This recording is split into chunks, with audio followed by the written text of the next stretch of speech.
Hello, my name is Julie Albro and I'm a tour manager specialist for the Moritz and Glacier Express tour for Great Rail journeys.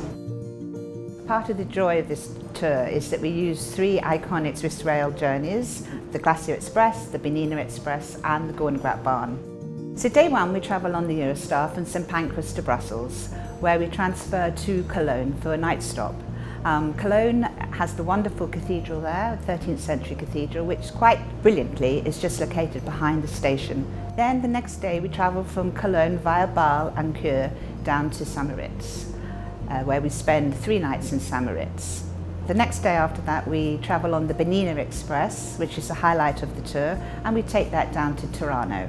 We travel on panoramic carriages in first class, and it's about a 2.5-hour journey down to Turano. The next day we have a free day in Moritz where you're allowed to spend the time as you choose. Then we travel on the Glacier Express right the way through to Zermatt.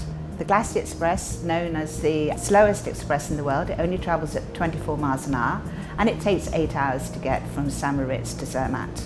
It is a stunning journey. We all marvel at the Swiss engineering that's taken for the tunnels, the viaducts and the bridges that we cross making our way to Zermatt.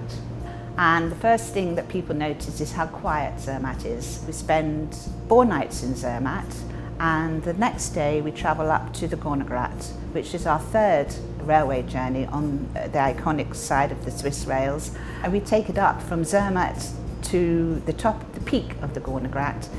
Once you're at the top of the Gornergrat, it is stunningly beautiful, and on a good day when the weather's with us you see 29 peaks and you see the Matterhorn. The following day we leave the mountains for one day and we go over to the Italian lakes, to Lake Maggiore, and we visit Stresa.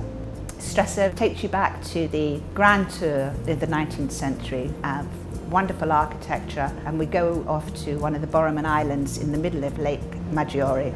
The following day is your time off in Zermatt. People love it. It's a mix of medieval wooden Swiss chalets that are all protected by the canton still, and a bit of a modern feel to it. It's a great ski area. The next day, sadly, we begin our journey home, but we were lucky enough to go via Colmar. It's the capital of the Alsace region, so really good wine.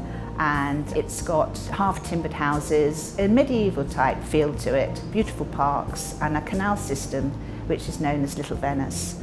And then the following day we leave Colmar and go via Lille and we catch the Eurostar again home. I would say this holiday is unique in 2 or 3 ways really. A, you're travelling around Switzerland by train. That is the best way, in my opinion, to see Switzerland.